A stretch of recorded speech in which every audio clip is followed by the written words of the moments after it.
Today we're looking at a well-loved little tank engine on the Isle of Wight, and it's not one of the Terriers. W24 Calbourne is the last surviving Adams O2, and the flagship for the Isle of Wight Steam Railway. This started out as a video on the railway itself, but whilst I was researching the early preservation days, I felt that some of the stories deserved a video to themselves. 2021 marked the 50th anniversary of the railway, and in January 2022 they recreated one of the most chaotic founding days for any heritage attraction, quite literally running away from the scrap merchants. This is affectionately referred to as the Big Move.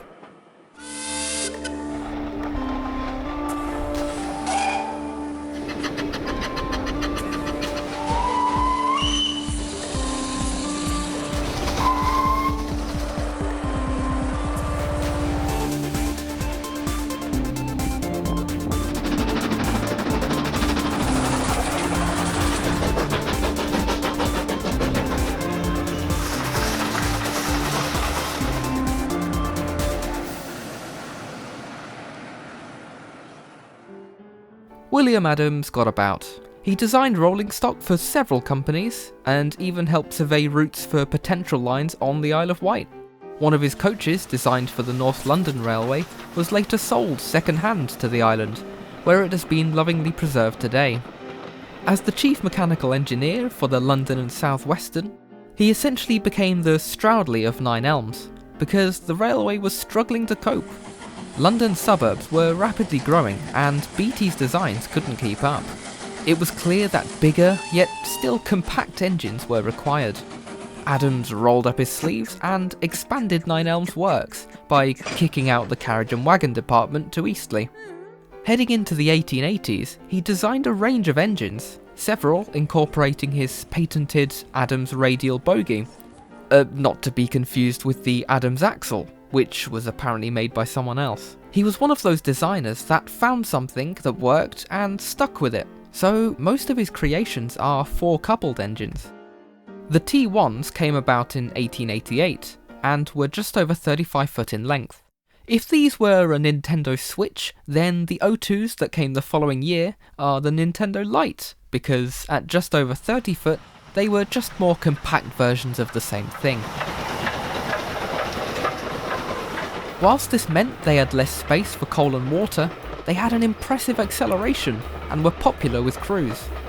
Calbourne was unnamed when first built in December 1891, just numbered as 209, as part of the penultimate batch of 60 classmates. It was dressed out in Adams' new sage green with white and black lining. During Drummond's reign, he deepened the green and added burgundy borders to the lining. Drummond's perhaps more famous M7s were shamelessly just improved versions of the Adams tank engines. Number 209 worked firstly at Fratton and later at Exeter, then at Eastleigh for the First World War onwards. Meanwhile, across the water, in 1903 the Isle of Wight Central Railway was hoping to get some new stock, which for them meant buying second-hand from one of the mainland railways. Sound familiar? They asked pretty please if Drummond would sell Calbourne and a few other O2s, which he accepted, only if they gave advance payment. The Central weren't up for that, so the sale never happened. But of course, they'd have their way eventually, because, well, Calbourne lives there now.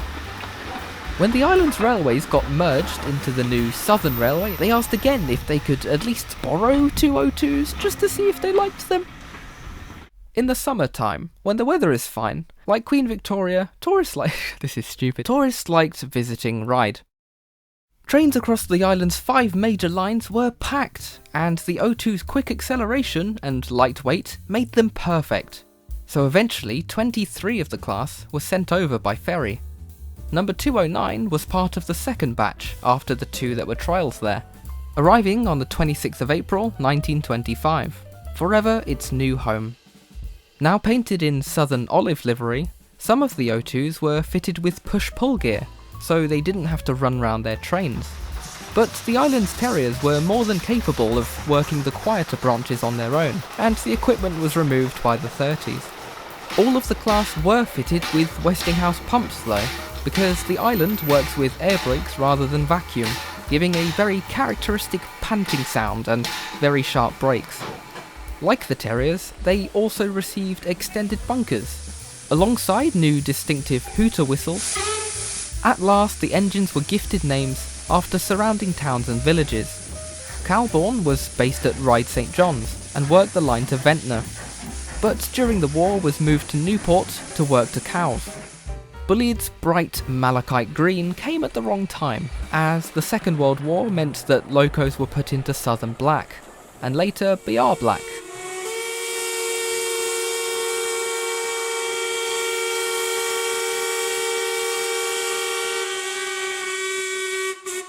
In the early 60s, it was planned to replace some of the O2s with Ivat 2MTs, but line closures meant that they never had the chance. The O2s became the last steam engines to work the island's shortening network. You see, whilst trains were packed with tourists during the summer, in the winter the cold hit hard and passengers were scarce. Eventually, only the Ryde to Shanklin section remained, which is the electric line that's around today. Although they'd survived longer than their classmates on the mainland, eventually most of the island O2s were scrapped as well. A project called Vectrail was set up with the intention of electrifying the Cowes to Ryde line with overhead wires, but I'll save that story for when I actually do make a guide rail on the railway. For now, let's focus on what happened to Calbourne, and the one that got away. Steam services were gone for good on New Year's Eve 1966.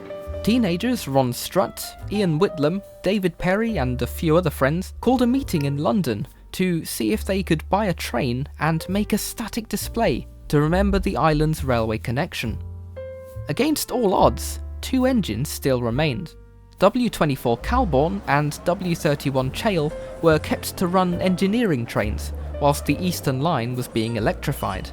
But by 1969, they were left covered in tarpaulins at Ryde. Well-known wildlife artist David Shepherd was convinced by well-known publisher Ian Allen to support a society trying to preserve steam engines. This came through as an anonymous donation to the group, which was now known as the White Locomotive Society, but it did provide them to buy one of the two engines. Calbourne had miraculously been given a new boiler before helping with the electrification scheme, and so it made sense that this was the one they bought. But they continued to raise funds to save Chale as well. They bought 5 compartment coaches and the remains of an old Ryde Pier tram as well, and they were allowed to store all of these at Newport in the centre of the island, or at least until British Railways managed to sell off the land. Calbourne couldn't be steamed, but it also couldn't be kept at Ryde. In August 1969, by sheer luck, Terry Hastings saw a lorry parked nearby, which was temporarily on the island for a job at a power plant. The group phoned the haulage company at once and asked if they could use the lorry before it went back to the ferry, and so it was. At Newport, the group continued to save funds to buy as many remaining railway artefacts as they could, but sadly they were too late to buy Chale, who was eventually scrapped. Instead, they soldiered on, getting Calbourne back to steam once more. They were hoping to share the track with the Vectrail group, but when that idea fell through, they bought the short line from Haven Street to Wootton themselves. At their own pace, everything was progressing well. Then one day, the clock started. On Monday the 18th of January, BR sent a notice to the society saying that they'd managed to sell the land that Newport Station was on, and they needed them gone from the site by the 25th, because the scrap merchants were coming in to demolish it all. A week's notice sounds fine, but by this point, the group had collected so many items that it would be impossible to move it all to Haven Street by road. There was the old line there though, which hadn't been used for 4 years and was in a very dilapidated state. Worse still, there was a postal strike on at the time, meaning that there was delay in telling everyone that they were being evicted. Calbourne was quickly prepared so that they could haul all of their collection to their new headquarters by steam. The route to Haven Street was overgrown, but generally in usable condition. But there were 2 obstacles. The first was a drawbridge right outside Newport Station, which had been left open for boats to pass through. They feared that the parts to make it close again would have been stolen, but thankfully everything was in place. As for whether the viaduct was still safe enough to carry such heavy trains, they just had to pray. The second hazard was at Wootton, where loose clay had caused severe landslips across the track, which was partly why the station closed in the first place. The team set to work digging out the mud. Then, just 24 hours before the big moving day, the rain came, and the track was partly suspended in the air as the mud washed out beneath it. Using the remains of some old wagons and ballast scooped up along the way, they manically packed underneath the track and cleared the way once more. But nobody really knew whether it would hold. Sunday, 24th of January 1971. Crowds of locals came out to wave the last trains on their way, but few rail enthusiasts on the mainland had any idea what was going on. The plan was for Calbourne to take 2 passenger trains and 2 goods, whilst the tram scuttled back and forth, taking barrels of water and tools to assist. There were absolutely no facilities at Haven Street at all, and at Newport the water supply had been turned off by BR. So they watered Calbourne by blocking the drains by the trackside and pumping the water into the tanks. Calbourne set off over the drawbridge and stopped at Whippingham Station, which used to be used by visitors to the royal family when they were staying at Osborne House. Ceremonial photos were taken with a bag containing a letter that was to be sent to the Queen, with regards from the last train to call at the royal station. They reached the landslip and creaked their way over, with the track thankfully holding. Then they made their way back to fetch the next train. Back and forth they went all day, taking trucks filled with supplies and coaches filled with volunteers. That evening, at the strike of the town hall clock, Calbourne left with a chorus of whistles into the night. They'd left a 6-wheeled crane until last, as it was the heaviest item. If it caused the track to collapse at Wootton, then at least they had all of the other stock safely home. Under the light of lanterns, they once more traversed the temporary track, Calbourne's wheels covered in mud from the journey. It was the tram that was the last train to leave Newport Station, and after breaking down on the way, it limped its way home by 10:30 p.m. And on that day, the Isle of Wight Steam Railway was formed. The engine has been overhauled in 1975, 92, 2010 and 2020, when it returned in time to celebrate the railway's 50th anniversary and the engine's 130th. It's only visited the mainland twice since it was sent to the island in 1925. Once in 2012 to visit 3 different railways, and again in 2019 to visit the Bluebell's LSWR-themed branch line gala.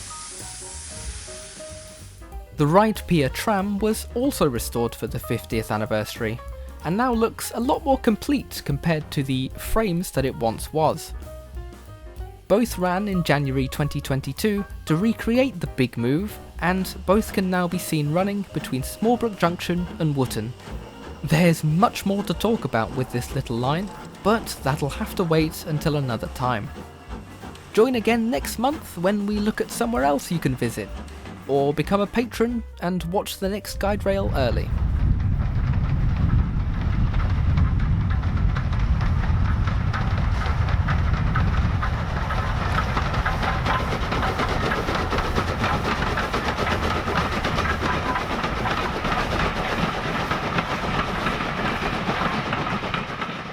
Thank you to all of my brilliant patrons: Alex Goodman, GBH Train, Donald 9 and Douglas 10, D0280 Falcon, Sean Tempest, Kildane's Coven, Nat, Sam Bennett, Alco, and Henry Forrester.